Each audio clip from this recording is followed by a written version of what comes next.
किसान अंदोलन का असर हुण उद्योगिक नगरी लुधियाना के ਕੰਮਾਂ-ਕਾਰਾਂ ਤੇ भी पैना शुरू हो गया है। साइकिल टूल इंडस्ट्री के नाल हौजरी व्यापार ते भी पैंदा विखाई दे रहा है।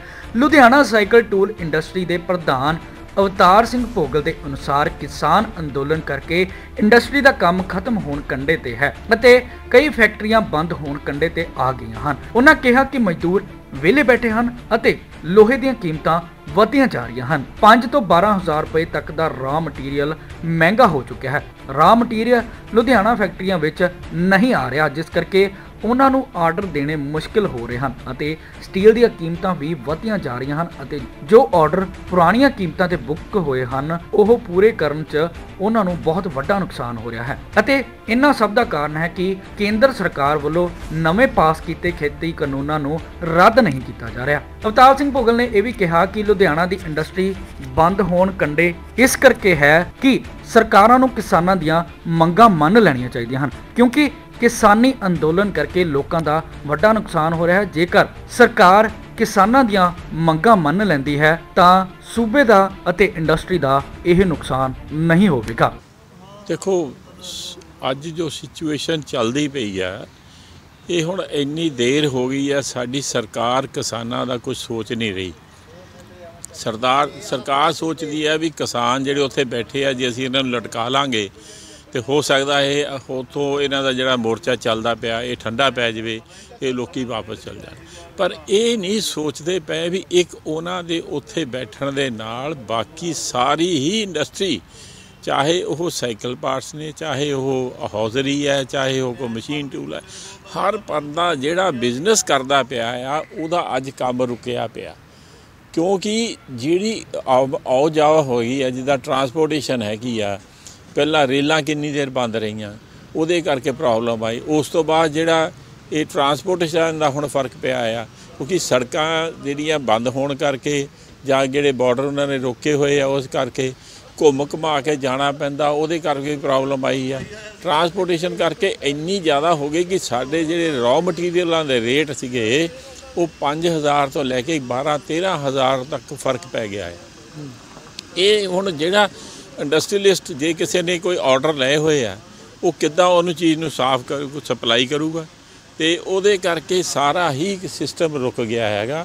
सानू तां चाहिए ये सोचना पै रहा भी असी काम किद्दां चलावांगे, क्योंकि जे ये इन्हां दा फैसला जल्दी सरकार नहीं करती तो इंडस्ट्रीलिस्ट वास्ते अपने काम चलाने बहुत मुश्किल होए हुए आ।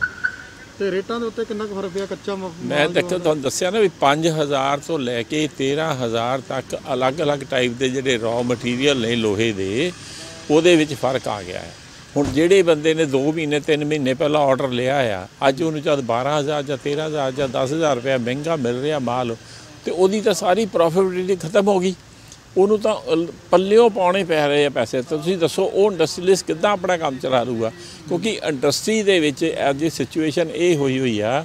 ਪਹਿਲਾਂ ਕੋਵਿਡ ਕਰਕੇ ਪੰਗਾ ਰਿਹਾ, ਇੰਡਸਟਰੀ ਬੰਦ ਰਹੀ ਆ, ਫਿਰ ਜੇ ਮਾੜੀ ਜਿਹੀ ਇੰਡਸਟਰੀ ਚੱਲਣੀ ਸ਼ੁਰੂ ਹੋਈ ਤਾਂ ਸਾਡੀ ਜਿਹੜੀ ਲੇਬਰ ਸੀਗੀ ਉਹ ਸਾਰੀ ਬਾਹਰ ਚਲੇ ਗਈ ਸੀਗੀ, ਉਹ ਸਾਰੇ ਸਾਨੂੰ ਪ੍ਰੋਬਲਮ ਆਈ। ਹਾਲੇ ਤੱਕ ਸਾਡੀ ਲੇਬਰ ਵਾਪਸ ਨਹੀਂ ਆਈ ਹੈ। ਹੁਣ ਜੇ ਲੇਬਰ ਤੋਂ ਆਇਆ ਅੱਗੇ ਫਿਰ ਟ੍ਰੇਨਾਂ ਬੰਦ ਹੋ ਗਈਆਂ, ਟ੍ਰੇਨਾਂ ਕਰਕੇ ਸਾਰਾ ਰॉ ਮਟੀਰੀਅਲ ਆਉਣੇ ਬੰਦ ਹੋ ਗਏ, क्योंकि पंजाब की समस्या ये आ पंजाब च रॉ मटीरियल वगैरह जो भी है सारे पंजाब तो बाहरों आते हैं और जिन्ना माल असी इत्थे बनाने हैं, चाहे वो हौजरी है, चाहे वो साइकिल पार्ट है, चाहे वो ऑटो पार्ट्स आ, वो इत्थों बन के 95-97% जिहड़ा है सारे हिंदुस्तान च जां एक्सपोर्ट वास्ते जाता है। एक्सपोर्ट के भी सानू इन्नी ज़्यादा प्रॉब्लम इस वेले हुई है कि सानू कंटेनर नहीं मिलते।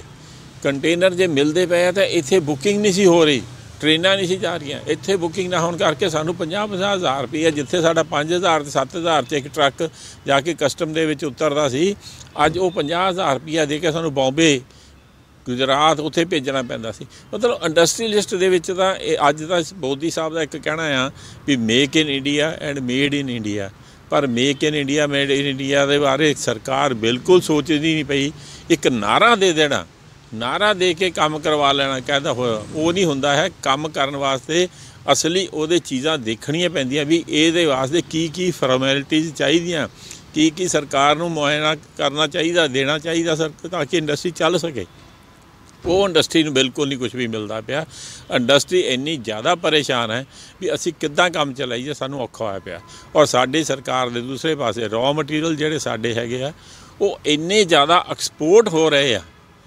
ਜਦੋਂ ਕਿਸੇ ਬੰਦੇ ਕੋਲ ਘਰ ਦੇ ਵਿੱਚ ਕੋਈ ਚੀਜ਼ ਸਰਪਲਸ ਹੋਵੇ, ਪਹਿਲਾਂ ਆਪਣੇ ਘਰ 'ਚ ਉਹ ਖਾਏਗਾ, ਉਸ ਤੋਂ ਬਾਅਦ ਉਹ ਬਾਹਰ ਕਿਸੇ ਨੂੰ ਦੇਗਾ।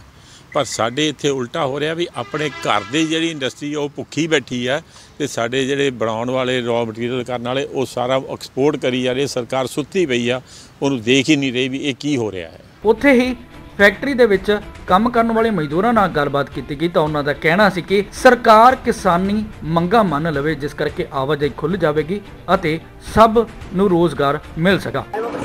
ਸਤਪਾਲ ਸਿੰਘ ਹੈ ਜੀ। ਕੀ ਕੰਮ ਕਰਦੇ ਹੋ? ਇੰਡਸਟਰੀ ਦੇ ਵਿੱਚ ਫੈਕਟਰੀ 'ਚ ਕੰਮ ਕਰਨੇ ਆ ਜੀ। ਕੀ ਕਹਿਣਾ ਚਾਹੋਗੇ ਕਿ ਫੈਕਟਰੀ ਬਾਹਰ ਬੈਠੀ ਹੈ, ਕੰਪਨੀ ਲੇਬਰ ਬਾਹਰ ਬੈਠੀ ਹੈ, ਕੰਮਕਾਰ ਹੈ ਨਹੀਂ? ਕੰਮਕਾਰ ਹੈ ਨਹੀਂਗਾ।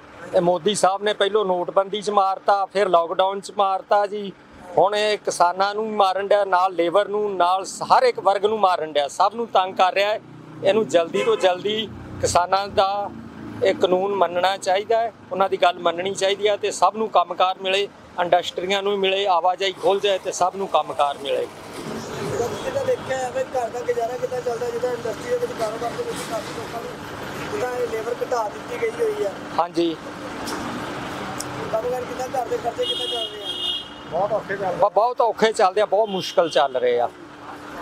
ਲੇਬਰ ਘਟਾ ਵੀ ਦਿੱਤੀ ਗਈ ਹੈ ਇੰਡਸਟਰੀਆਂ ਵੱਲੋਂ? ਹਾਂਜੀ, ਘਟਾਤੀ ਆ, ਬਹੁਤ ਘਟਾਤੀ ਆ। ਜਦੋਂ ਕੰਮ ਹੀ ਨਹੀਂ ਗਾ ਤੇ ਲੇਬਰ ਨੇ ਫਿਰ ਕੀ ਕਰਨਾ ਆ।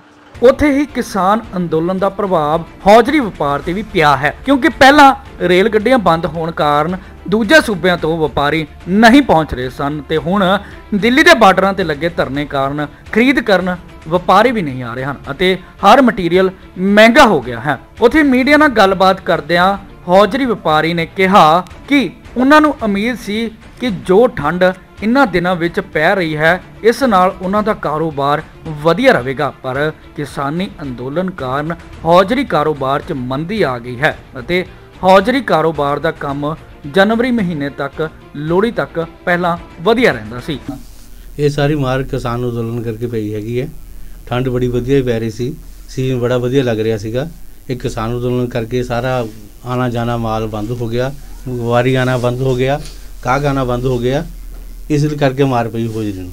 ਕੀ ਇਹਦੇ ਵਿੱਚ ਕਿੰਨਾ ਕੁ ਅਸਰ ਪਿਆ? ਕਾਫੀ ਅਸਰ ਪਿਆ, ਹਰ ਚੀਜ਼ ਮਹਿੰਗੀ ਹੋ ਰਹੀ ਹੈ, ਹਰ ਚੀਜ਼ ਡਬਲ ਰੇਟਾਂ 'ਤੇ ਮਿਲਦੀ ਪਈ ਹੈ। ਟਰਾਂਸਪੋਰਟ ਦੀ ਗੱਲ ਕਰੀਏ, ਜਿੱਦਾਂ ਸਮਾਨ ਸਾਰਾ ਮਹਿੰਗਾ ਪੈ ਰਿਹਾ। ਹਾਂਜੀ, ਸਭ ਮਹਿੰਗਾ ਪੈ ਰਿਹਾ ਸਮਾਨ। ਤੇ ਟ੍ਰੇਨਾਂ ਬੰਦ ਸੀਗੀਆਂ, ਉਹਦਾ ਕਿੰਨਾ ਕੁ ਫਰਕ ਪਿਆ ਹੈਗਾ? ਬਹੁਤ ਫਰਕ ਪਿਆ ਹੈਗਾ। ਟ੍ਰੇਨਾਂ ਬੰਦ ਨਾਲ ਵਪਾਰੀ ਆ ਨਹੀਂ ਰਿਹਾ, ਜਾ ਨਹੀਂ ਰਿਹਾ ਹੈਗਾ, ਬਹੁਤ ਫਰਕ ਪਿਆ। ਜਿਸ ਤਰ੍ਹਾਂ ਸਰਦੀ ਪੈ ਰਹੀ ਸੀ, ਕੰਮ ਬੜਾ ਵਧੀਆ ਚੱਲ ਰਿਹਾ ਸੀਗਾ। ਇੱਕ ਕਿਸਾਨ ਅੰਦੋਲਨ ਦੀ ਸਾਰੀ ਵਜ੍ਹਾ ਨਾਲ ਕੰਮ ਬੰਦ ਹੋ ਗਿਆ। ਤੇ ਕਦ ਤੱਕ ਤੁਹਾਡਾ ਸੀਜ਼ਨ ਚੱਲਦਾ ਸੀ? ਜਿਹੜਾ ਸਾਡਾ ਸੀਜ਼ਨ ਜਨਵਰੀ ਤੱਕ ਚੱਲਦਾ ਸੀ, ਲੋਹੜੀ ਤੱਕ। ਤੇ ਇਸ ਵੇਲੇ ਤੁਹਾਡਾ ਦਸੰਬਰ ਦੇ ਵਿੱਚ ਕਾਫੀ, ਸਾਡਾ ਦਸੰਬਰ ਸਟਾਰਟਿੰਗ ਤੇ ਕੰਮ ਰੁਕ ਗਿਆ ਇੱਕਦਮ ਹੀ। ਨਵੰਬਰ ਥੋੜਾ ਜਿਹਾ ਠੀਕ ਲੱਗਿਆ। ਕੁਝ ਮਾਲ ਵੀ ਤੁਹਾਡਾ ਬਲੌਕ ਹੋਇਆ? ਮਾਲ ਵੀ ਬਚੇ ਹੋਏ ਆ, ਅੱਗੇ ਜਾ ਨਹੀਂ ਰਹੇ ਮਾਲ। ਜਿਸ ਤਰ੍ਹਾਂ ਤੇਜ਼ੀ ਸੀ, ਮਾਲ ਵੀ ਪ੍ਰੋਡਕਸ਼ਨ ਵਧਾ ਲਈ ਸੀ, ਕੰਮ ਵੀ ਜ਼ਿਆਦਾ ਕਰਨ ਲੱਗ ਗਏ ਸੀ, ਉਹ ਸਾਰੇ ਮਾਲ ਅੰਦਰ ਲੱਗ ਗਏ। ਤੇ ਇਹਦੇ ਵਿੱਚ ਕੁਝ ਲੇਬਰ ਦਾ ਵੀ ਫਰਕ ਪਿਆ, ਜਿੱਦਾਂ ਲੇਬਰ ਯੂਪੀ ਬਿਹਾਰ ਦੀ ਲੇਬਰ ਸੀ, ਉਹਦੇ ਕਰਕੇ ਵੀ? ਨਹੀਂ, ਲੇਬਰ ਆਈ ਹੈ, ਲੇਬਰ ਦੀ ਕੋਈ ਕਮੀ ਨਹੀਂ ਸੀ, ਲੇਬਰ ਸੀਗੀ, ਲੇਬਰ ਦੀ ਕੋਈ ਕਮੀ ਨਹੀਂ ਸੀ। ਤੇ ਜ਼ਿਆਦਾ ਕਿਸਾਨਾਂ ਦੇ ਅੰਦੋਲਨ ਨਾਲ ਫਰਕ? ਉਸ ਦੇ ਨਾਲ ਫਰਕ ਪਿਆ। ਕੀ ਕਹਿਣਾ ਚਾਹੋਗੇ, ਕਦ ਤੱਕ ਮੋਦੀ ਦਾ ਜਿਹੜਾ ਚੱਲ ਰਿਹਾ ਹੈਗਾ ਬਿੱਲ ਰੱਦ ਕਰਨ ਤੱਕ ਇਹੀ ਹਾਲ ਰਹਿਣਗੇ? ਦੇਖੋ, ਹੁਣ ਮੋਦੀ ਦੀ ਮਰਜ਼ੀ ਹੈ, ਕੀ ਕਰਦੇ ਕੀ ਨਹੀਂ ਕਰਦੇ ਹੈਗੇ। ਇਹਨੂੰ ਜਲਦੀ ਜਲਦੀ ਹੱਲ ਕਰਨਾ ਚਾਹੀਦਾ, ਜੋ ਵੀ ਹੈ ਡਿਸੀਜਨ ਲੈਣਾ ਚਾਹੀਦਾ। ਜਿਹੜਾ ਵਪਾਰੀਆਂ ਤੇ ਅਸਰ? ਹਾਂ, ਕੰਮਕਾਰ ਤੇ ਬਹੁਤ ਅਸਰ ਹੈ। ਪਹਿਲਾਂ ਕਰੋਨਾ ਦੀ ਮਾਰ ਝੇਲੀ ਹੈ, ਹੁਣ ਆਹ ਮਾਲ ਝੇਲਦੇ ਪਏ ਆ। ਜਿਸ ਤਰ੍ਹਾਂ ਤੁਸੀਂ ਆਉਣ ਵਾਲੇ ਸੀਜ਼ਨ ਦੀ ਆਪਾਂ ਗੱਲ ਕਰੀਏ, ਜੇ ਇਸ ਤਰ੍ਹਾਂ ਹੀ ਹਾਲਾਤ ਰਹੇ ਕਿਸਾਨਾਂ ਦੇ ਤੇ ਕਿਸ ਤਰ੍ਹਾਂ ਮਤਲਬ ਚੱਲੇਗਾ ਸਾਰਾ ਸਰਕਲ ਚੱਲਣਾ ਔਖਾ ਹੋ ਜਾਣਾ, ਆਉਣ ਵਾਲੇ ਸੀਜ਼ਨ ਚਲਾਣੇ ਔਖੇ ਹੋ ਜਾਣੇ, ਕੰਮ ਚਲਾਣੇ ਔਖੇ ਹੋ ਜਾਣੇ ਆ। ਪ੍ਰਾਈਮ ਉਹਦੇ ਲਈ ਲੁਧਿਆਣਾ ਤੋਂ ਅਨਿਲ ਪਾਸੀ ਦੀ ਰਿਪੋਰਟ।